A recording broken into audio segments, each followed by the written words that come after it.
자, 오늘 함께 은혜받을 말씀은 창세기 18장 18, 19절에 읽고요.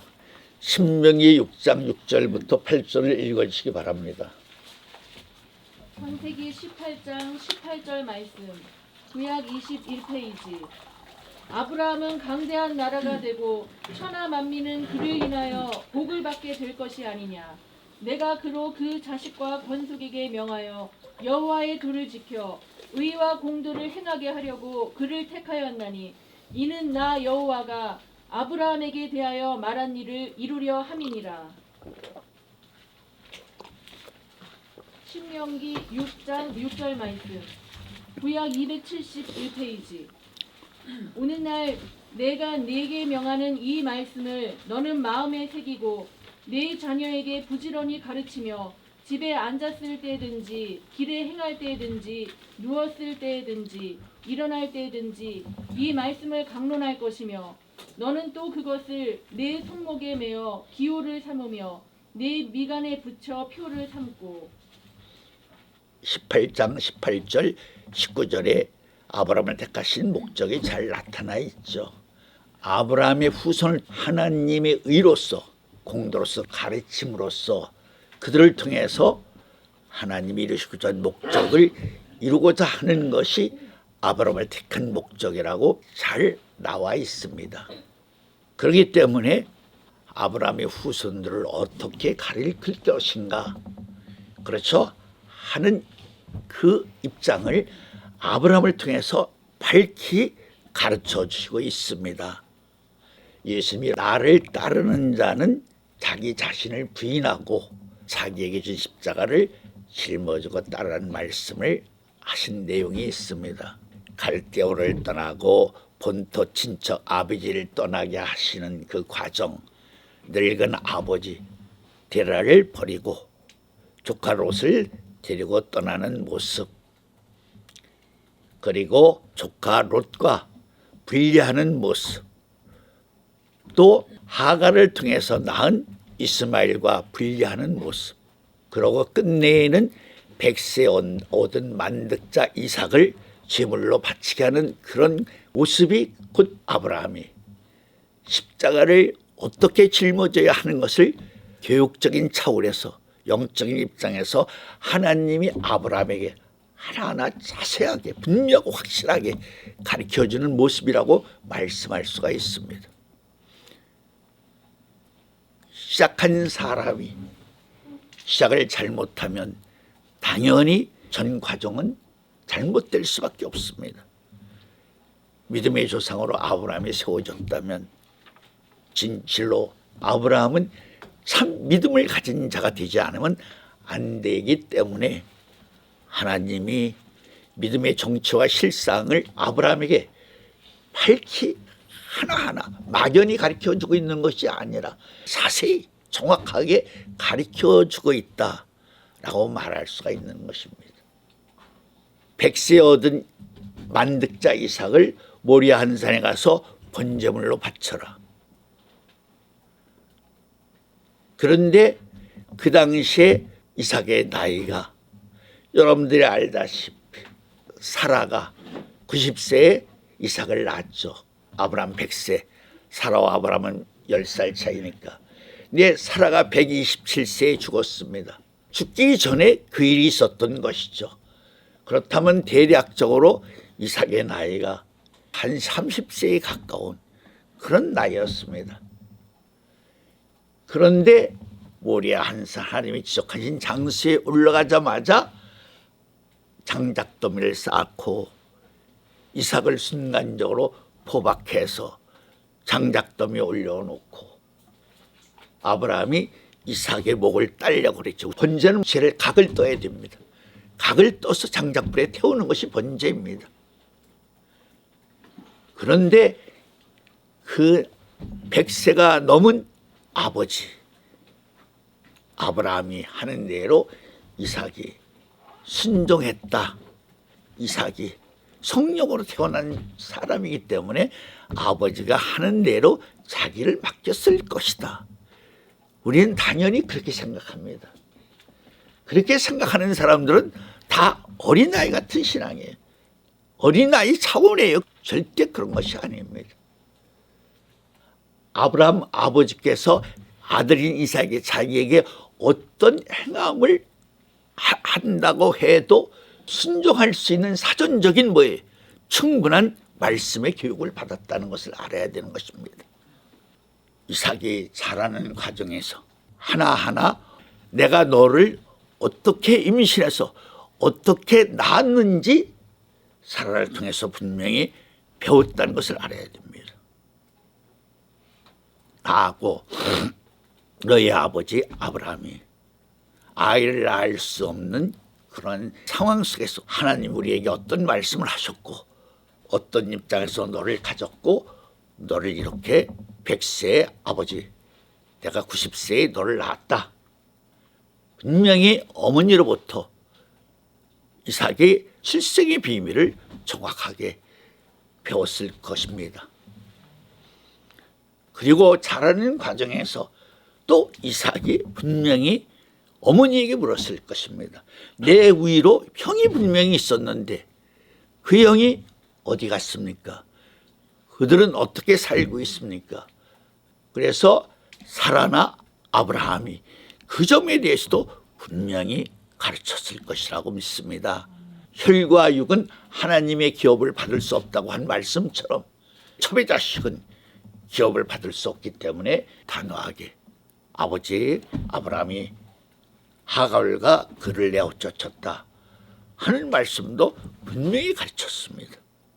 그렇기 때문에 이삭이 자라는 과정에서 출생의 비밀, 산자의 비밀, 하나님이 아브라함을 통해서 역사하신 역사의 세계를 확연하게 보고 깨닫게 하고 그렇게 아브라함이 신명기 6장 6절 이하의 말씀처럼 100세 얻은 만득자 이삭 약속의 첫 시가 되는 이삭에게 철저하게 가르쳤다 하는 사실을 알아야 됩니다.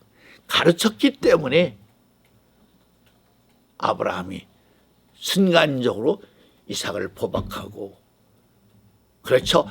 저항하면 늙은 아브라함이 이삭을 어떻게 묶어서 장작더미 위에 올려놓습니까? 최선도 사람을 태우려면 장작이 한 1m 정도는 아마 쌓았을 것입니다. 이삭이 아버지를 도와주지 않고는 아브라함이 원하는 제물로서 이삭이 바쳐질 수가 없습니다. 그런 과정에서 또 분명히 아브라함과 이삭이 대화가 있었을 것입니다. 아버지, 왜 이러십니까? 그때는 할 수 없이 아브라함이 이삭에게 얘기를 해야죠. 하나님이 나한테 이런 명령을 하셨기 때문에 내가 내 어미에게는 얘기를 하면 내 어미가 반대할 것 같고 그래서 여차해서 내가 너를 데리고 여기 와서 바로 이 장소에서 하나님이 말씀하신 대로 너를 번제물로 바치려고 한다. 그 말씀을 듣고 이삭이 스스로 제물이 되어드린 거죠. 그렇기 때문에 이삭이 순종의 조상이 되었다 하는 것을 우리가 생각할 때 순종의 조상의 모습은 마치 십자가를 지시는 예수님의 모습이다. 이렇게도 말씀하고 있는 것이죠. 그리고 이삭이 40세에 결혼해서 60세까지 아이를 낳지 못했죠. 그래서 이삭이 리브가를 위해서 기도하고 기도의 결과 에서와 야곱을 얻게 되었습니다. 60세에. 그리고 에서와 야곱과도 아브라함이 15년을 함께 장막에 거했죠.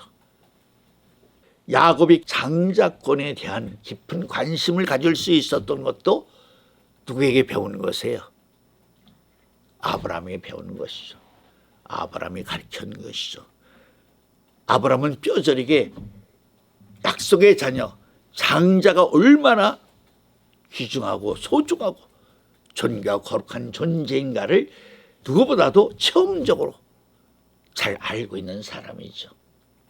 아브라함이 야곱에게 장자로서의 존귀함을 거룩함을 깨닫게 해줬기 때문에 야곱이 에서로부터 장자권을 뺏으려고 하는 도전 의식을 가지고 있었다라고 말할 수가 있는 것입니다. 사람들은 약속에 잘 은혜 받은 사람들이니까 다 어련히 따라해 주겠지, 그런 생각들을 합니다.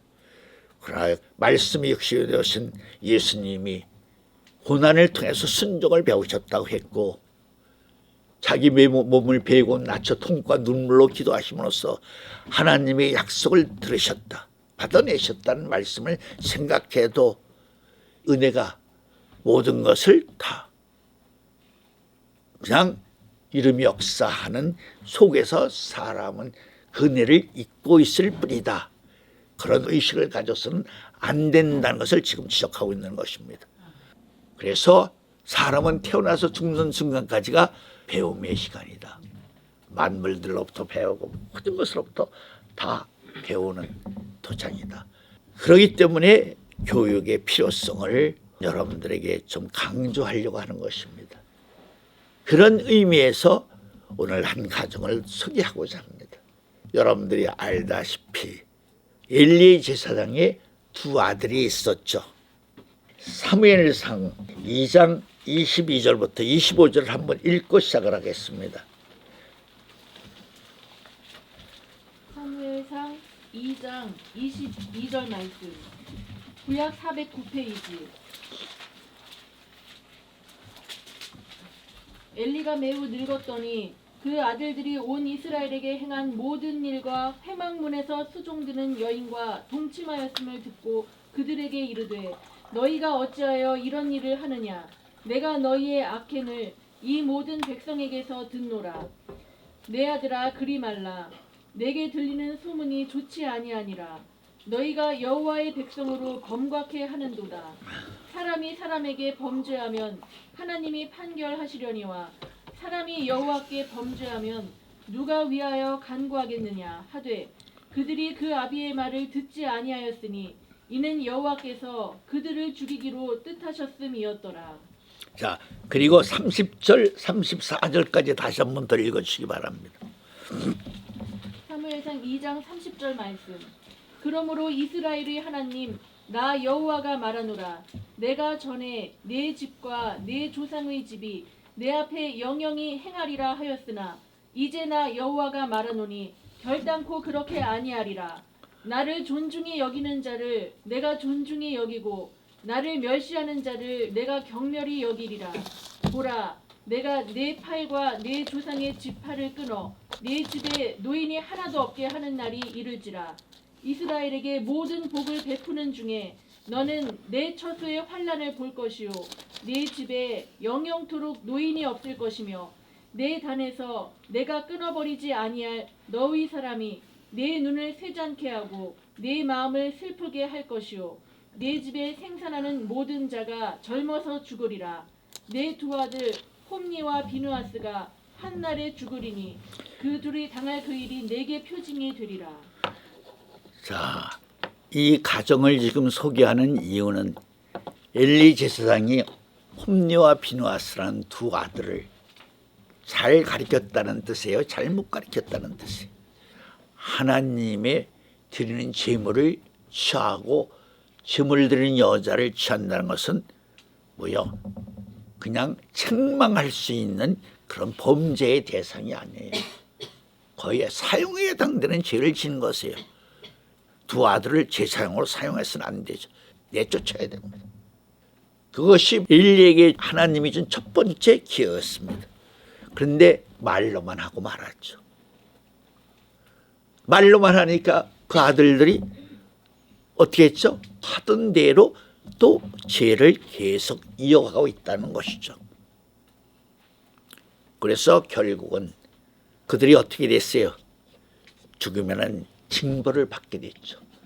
죽는 과정도 비참하게 죽었습니다.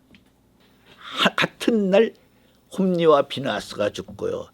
엘리 지상이 목이 부러져 죽고, 그리고 며느리 하나가 애를 낳고 나서 죽고, 정말 비참한 결과를 이루고 말았죠. 엘리가 하나님이 바라시고 원하시는 대로 두 아들을 징계하지 않았기 때문에, 징벌하지 아니했기 때문에 그런 결과를 이루고 말았다 하는 것을 알아야 됩니다. 엘리가 행위는 아브라함을 통해서 주셨던 하나님의 언약의 말씀을 범하고 있는, 짓밟고 있는 패역함이라고 말할 수가 있는 것입니다. 그렇기 때문에 하나님은 자녀들에 대한 징계를 정확하게 말씀을 하고 있다는 것을 알아야 됩니다. 그런 의미에서 자녀들의 징계에 대해서 말씀하신 하나님의 말씀을 소개해 드릴까 합니다. 잠언 13장 28절 말씀, 구약 924페이지. 초다를 참아 못하는 자는 그 자식을 미워함이라. 자식을 사랑하는 자는 근실이 징계하느니라. 초달이란 말은 회초리로 채찍질하는 것입니다. 자녀들을 책망할 때에는 옛날에 부모님들은 다림질도로에 올라서게 한 다음에 종아리를 걷게 하고 회초리로 매를 때립니다. 회초리가 되는 막대기는 대부분 쌀이나무가 거의 중심이 되어 있었습니다. 그리고 이제 대나무가 많이 나는 지역은 가는 대나무로 회초를 만들었습니다. 이런 일화가 있습니다. 어느 어머니가 자식이 장가를 들을 때 자녀에게 오랜 동안 예배하고 준비한 그런 예물들을 전해주죠. 그런데 특별히 가장 귀한 옷감으로 물을 길쭉한 것을 하나 싸가지고 마지막에 주면서 어머니가 하는 말이, 이것이 내게 너에게 주는 가장 귀한 선물이다. 그래서 아들이 펴보니까 바로 어릴 때 자기를 때리던 회초리가 가장 좋은 옷감에 쌓여 있더라는 것입니다. 그러시면서 어머니가 하는 말이, 이것이 너에게 주는 내가 가장 귀한 선물이다. 이 매 속에는 이 매보다 더 무거운 너의 눈물이 있고 나의 눈물이 배어있는 나무다. 소중하게 버리지 말고 내가 내게 이 회초리를 선물로 준 것처럼 네 자식에게도 이 회초리를 선물로 주거라 하는 그런 일화가 있다고 합니다. 오늘날 이런 말을 하면 그거는 옛날 세대나 그랬지, 요즘 같은 세상에 아이들을 때리는 부모가 어디 있습니까? 아마 그렇게 생각하는 부모도 많이 있을 것입니다. 그리고 옛날처럼 부모님의 회초리를 든다고 해서 맞아줄 자식들도 지금은 많지 않다 라고 말할 수밖에 없습니다. 그러나 사람이 생각하는 그 어리석은 하나님의 미련함을 가지고 인생들을 가르치며 양육시키고자 하는 것이 하나님의 마음, 하나님의 의지, 하나님의 뜻이라고도 말씀할 수 있다는 것을 알아야 됩니다. 히브리서 12장 5절 말씀, 신약 367페이지. 또 아들들에게 권하는 것 같이 너희에게 권면하신 말씀을 잊었도다. 일러스되 내 아들아, 주의 징계하심을 경히 여기지 말며 그에게 꾸지람을 받을 때에 낙심하지 말라. 주께서 그 사랑하시는 자를 징계하시고 그의 받으시는 아들마다 채찍질 하심이니라 하였으니. 잠언 22장 15절 말씀, 구약 934페이지. 아이의 마음에는 미련한 것이 얽혔으나 징계하는 채찍이 이를 멀리 쫓아내리라. 잠언 20장 30절 말씀, 구약 932페이지. 상하게 때리는 것이 악을 없이 하나니 매는 사람의 속에 깊이 들어가느니라. 잠언 23장 13절 말씀, 아이를 훈계하지 아니치 말라. 채찍으로 그를 때릴지라도 죽지 아니하리라. 그를 채찍으로 때리면 그 영혼을 음부에서 구원하리라. 에베소서 6장 4절 말씀, 신약 316페이지.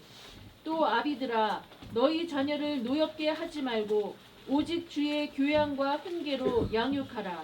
개혁성의 자녀들의 마음을 노엽게 하지 말고란 말이 공동 번역에서는 자녀들의 마음에 상처를 주지 말라는 말씀이 있습니다. 상처를 주면 그것은 교육이 아닙니다. 아이들을 격동시키는 것과 같은 것이죠. 상한 마음을 가지고 자녀를 채찍질하면 그건 교육이 아니라 자기의 분노를 표출하는 그런 입장이라고 우리가 지적할 수가 있습니다. 그렇기 때문에 옛날에는 자식을 때리면 부모가 자식 앞에서 자식을 때리는 것보다 더 아프게 자기 다리를 많이 때리는 부모님들도 있었습니다. 그러면 울던 자식이 어떻게 해요? 엄마의 손에서 회초리를 뺏어냅니다. 엄마, 제가 잘못했어요. 엄마는 때리지 마세요 하고. 우리가 그러다 보면 엄마, 아들이 같이 얼싸고 울죠. 그것이 서로가 서로의 상처를 쓰다듬어주고 치료해 주는 그런 따뜻한 징계의 회초리가 되는 것이죠. 너희는 그리스도 예수의 마음을 품으라는 말씀이 있죠. 하나님의 마음을 갖고 징계를 해야 됩니다. 사람의 생각을 가지고 징계하다 보면 서로가 서로를 다치게 합니다. 그렇기 때문에 우리는 사랑의 매를 때려야 됩니다. 자식을 매를 때리면 어머니의 눈에서 눈물이 흐르는 매를 말하는 것입니다. 회초리에 장단지에 상처가 난 살을 밤중에 슬며시 어머니가 찾아와서 약을 발라주시면서 흐느껴 우시는 어머니의 사랑, 그것이 진실한 매에 가치 있는 고귀한 효율성이라고도 말할 수가 있는 것입니다. 세상에도 미운 7살이라고 말합니다. 그 말은 7살 이후에 함부로 매를 대해서는 안 된다는 것을 의미한다고도 말할 수가 있습니다. 그 말을 깊이 인식해 보면 7살 전에 아이의 마음이 지적으로나 정서적으로나 감성적으로 자기적인 어떤 틀이 견고해지기 전에 매를 때리라는 거죠. 7살을 넘어서는 때리지 말라는 거죠. 그때부터는 인격적인 매를 때려라.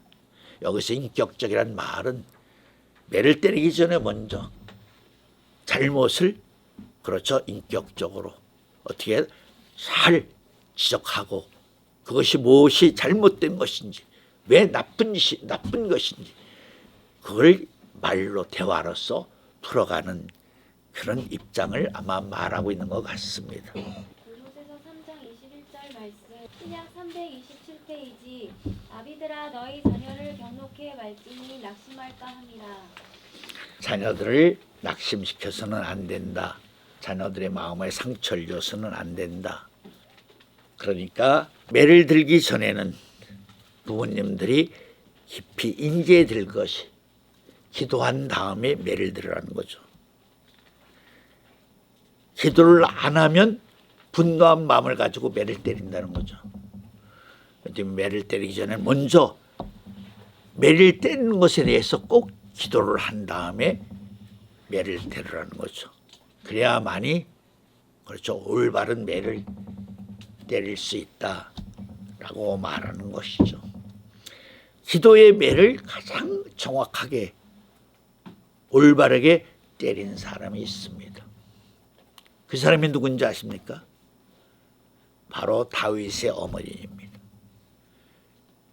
다윗이 자기 어머니를 하나님의 여종이라고 다윗이 시편에 두 군데 말씀을 했다는 거 과거에도 여러 번 지적을 한 바가 있습니다.